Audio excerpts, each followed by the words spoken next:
राहुल एक शांत स्वभाव का लड़का था जो दिल्ली की एक यूनिवर्सिटी में एमए हिंदी साहित्य का छात्र था। उसे किताबों से प्यार था, शब्दों से लगाव था और खामोशी में भी कहानियां ढूंढ लेने की आदत थी। कॉलेज के कैंपस में उसकी दुनिया सीमित थी, कक्षा, लाइब्रेरी और फिर हॉस्टल का कमरा। एक दिन जब वो लाइब्रेरी में अपनी पसंदीदा कविता आंखों की मुस्कान पढ़ रहा था, उसकी नजर एक अजनबी लड़की पर पड़ी। वह लड़की सफेद सलवार सूट में थी, कंधों पर हल्की सी दुपट्टे की परछाई और हाथों में प्रेमचंद की गोदान। उसकी आंखें कुछ कह रही थीं और राहुल बस देखता रह गया। लड़की का नाम संध्या था। वो नई नई एडमिशन लेकर आई थी, शांत, सौम्य और उतनी ही गहराई वाली जितनी राहुल की कविताएं।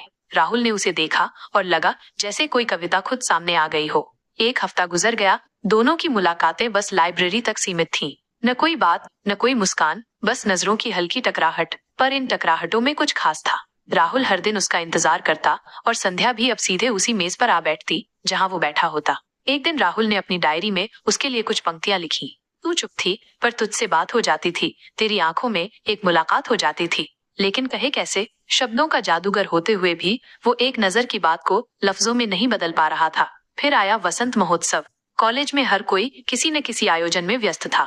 राहुल कविता प्रतियोगिता में हिस्सा ले रहा था और संध्या नाटक में। उस दिन राहुल ने मंच पर अपनी कविता पढ़ी, आंखों में चुप्पी का इश्क। पूरी सभा में तालियों की गूंज थी, पर राहुल की नजर सिर्फ एक चेहरे पर थी, संध्या। उसकी आंखें नम थीं।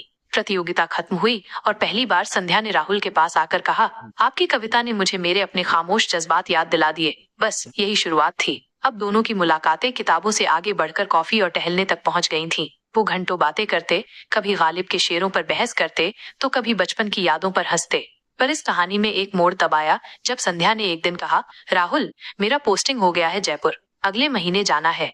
राहुल के लिए जैसे वक्त ठहर गया। उसने कुछ नहीं कहा, बस मुस्कुराया। तो क्या अब हमारी कहानी वहीं रुक जाएगी? संध्या ने पूछा।